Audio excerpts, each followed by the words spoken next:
Hello there guys, it's 12th Your Death, also known as Daniel, and I'm coming at you with a different sort of video today. This is a little scripted one about finding, well, it's not scripted, I've just got a few little notes on this Google Docs here. But this is about finding your main in gaming and TCG and stuff like that. Because I'm a big gamer in terms of fighting games. I'm a big TCG player, and obviously you know I'm a big TCG player. And I love fighter games. Tekken is my favourite game of all time, and I just think I wanted to do a little talk about this one. So gaming and TCG, right? Finding your main is a massive thing, and once you find it, it's normally a character or deck you will come to love and represent almost forever as soon as you find your main, even if that main is bad.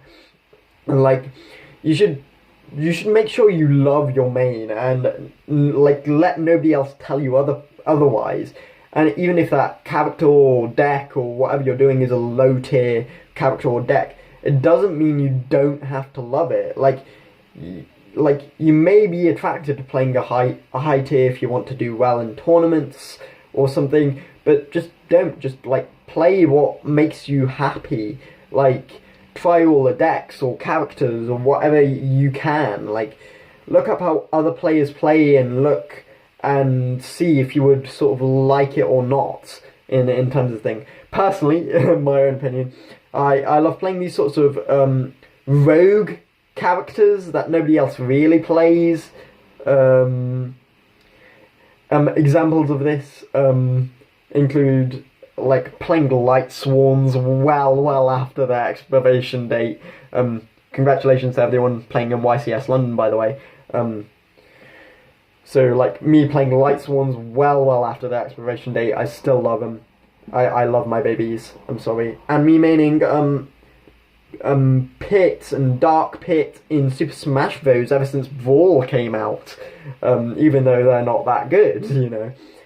And even then, I still choose to take my Light Swans to a Yu-Gi-Oh tournament, even though they're really bad. They're past their expiration date. They're not necessarily bad, but they're bad in the context of the meta and the format that we're in right now.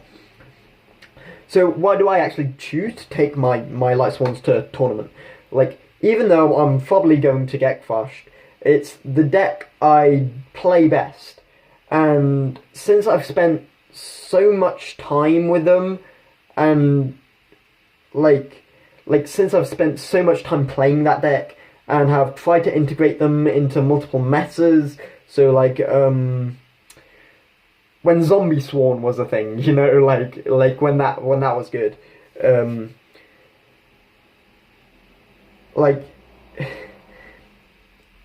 I've tried playing other decks, but nothing else seems to suit my playstyle. My playstyle now for Yu-Gi-Oh! Is just Light Swarms. And people say only high tier decks can be competitive in each certain meta. However, I think that any deck will be competitive if you build it correctly. So I don't know. Back in the day when Light Swans were a thing, there was a Light Swan counter deck which had Light Imprisonment Mirror in it, and that means you literally could do anything with Light Swans. Light Imprisonment Mirror stopped the whole deck. So something like that. And it's the same thing with characters, actually. I've been maining my main man, Martial Law, since Tekken, can't remember which Tekken it was, but Tekken 6 was my favourite, by the way, I'll just say that. I've been maining my main man, Martial Law, in every single Tekken he's been in, and the reason for that is I opened up Tekken for the first time and picked the character that looked the coolest.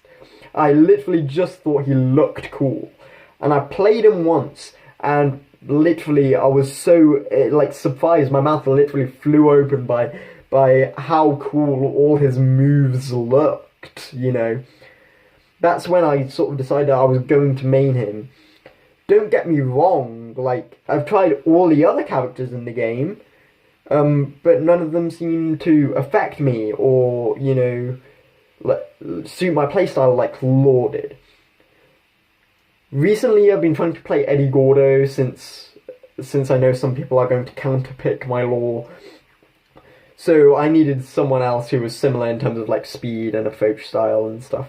I know they're not that similar, but I really like the speedy characters. So Eddie Gordo has the best backstep in the game, so I was just like, yes. You know, ever since the dawn of time, I've always been the one to play the speedster class in games, and that's probably because of the fact that I love Sonic the Hedgehog so much as a young guy, and like even now I do like what they called yeah, literally what they call. I did a Sonic Generations speedrun like a while back, and I was actually doing pretty good on it. And I just love Sonic the Hedgehog so much. And this led me on playing Tracer in Overwatch, and the Scout in TF2, and a Jungler role in League of Legends, like all the fast players. And I've tried playing Tank and Support before, and I've just absolutely hated it. Like, it was just so different to what I was used to. Like, I couldn't flank or escape battle situations. I just had to sit there, sort of like, tank all the damage and do damage, and I hated it. Like, I like ending the game I'm playing with 0 deaths, thank you, and that's why I like playing people like Tracer, because she can just, like, disengage from combat so well, you know. Anyways, I also love, I also love the speedster roles, because you're expected to get in and do damage, like DPS stuff, while also flanking and getting solo picks.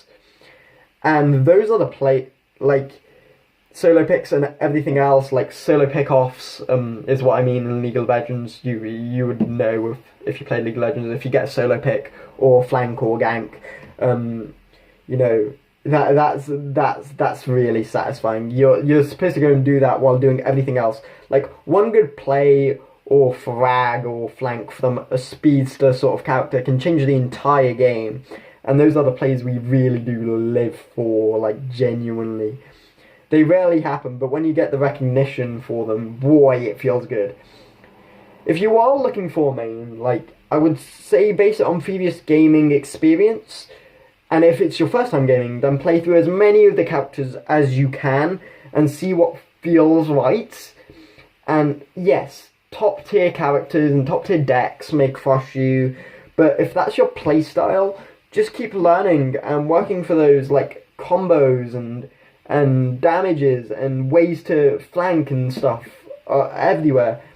And look up the top players of your character and deck online. Because there are people who play Pit in Super Smash Bros. 4. People like Earth, you know, I learned some combo moves from him. You know, there are people who played Law back in the day. If you all remember Real Law, Jesus, that was back in the day. Real Law played such good Tekken. Like, because believe me, when you make it to finals, or, you know, top pools with your character, boy, does that feel amazing. And so just don't let anyone tell you what to do. There'll be all these people around you, like top tier players. They'll be looking at your deck and they'll be like, oh, you put this one card in, or whatever, and it's just like, no, just let people enjoy things, you know. Like, and you'll be playing like a casual, I don't know, anime based deck, like, I don't know, Kaiba's Blue Eyes or something, and people will scrutinize it. Just let people enjoy things. Anyway, that's my talk about finding your main. Thank you for watching, guys. I'll see you next time. Cheerio!